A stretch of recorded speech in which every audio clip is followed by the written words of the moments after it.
Hey, how y'all doing? In this video, we're gonna be going over the escape to Egypt in the Gospel of Matthew. Sorry, that is Matthew 2:13 through 18. So let's examine the context of this. Right. So Jesus has just been born. He goes off into Egypt, because King Herod is trying to kill him. Right. So Matthew 2, verse 13. When they had gone, an angel of the Lord appeared to Joseph in a dream. "Get up," he said.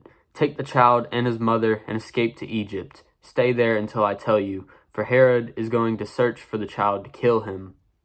So he got up, took the child and his mother during the night, and left for Egypt, where he stayed until the death of Herod. So was fulfilled what the Lord had said through the prophet, "Out of Egypt I have called my son." Now, that last line, "out of Egypt I have called my son," being, the fulfillment of some sort of prophecy. There's a lot of controversy around that because it's never specifically outlined in a prophecy, "out of Egypt I have called my son." Never specifically says that. Now, the common consensus I've heard among Christian scholars about this is that usually in Matthew, when he cites a prophecy, he says, so it was spoken by the prophet Isaiah or Jeremiah, or cites the name of the prophet. But in this instance, he didn't say any specific prophet. He just said, and so was fulfilled what the Lord had said through the prophet, "Out of Egypt I have called my son." So if we look back at this is referring to the context of Hosea 11:1. And in that verse, it's not specifically a prophecy. It's not a prophecy of the Messiah. It's just looking back at Israel, right? Saying, "Out of Egypt I have called my son," the son of God being Israel in this context, in Hosea 11:1.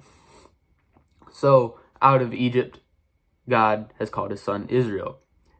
That makes sense because of the Exodus, right? God called the Israelites out of Egypt. So, in this context, it's drawing the parallel between Jesus being the Son of God and Israel being the metaphorical Son of God. Because, like the Old Testament says, God gave birth to a nation. That nation was Israel. And God literally gave birth to Jesus. Well, not gave birth, but God was literally the Father of Jesus. All right, verse 16. When Herod realized that he had been outwitted by the Magi, he was furious, and he gave orders to kill all the boys in Bethlehem and its vicinity who were 2 years old and under, in accordance with the time he had learned from the Magi. And what was fulfilled through the prophet Jeremiah? "A voice is heard in Ramah, weeping in great mourning, Rachel weeping for her children and refusing to be comforted because they are no more." So that's a direct prophecy fulfilled of the Messiah. "A voice is heard in Ramah, weeping in great mourning, Rachel weeping for her children and refusing to be comforted because they are no more." Right? So, a simplification of what happened, right? The Magi, they were, the shepherds of kings from the east, right? How you would picture it in your nativity scenes. They had went to Herod and said, "Hey, Herod, we'll tell you where the child is, right? But let us go visit him." So then they went and visited him, but then they were warned by an angel of the Lord not to go back to Herod to tell him where the child was. So that's what Herod means when it says, Herod was furious that he had been outwitted by the Magi. Because Herod had the intent to kill Jesus because he feared the uprising of another king in opposition to him.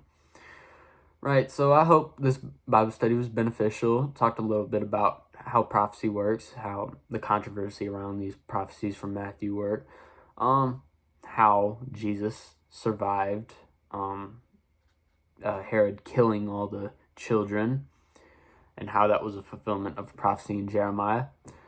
Hope you liked the video. Bye.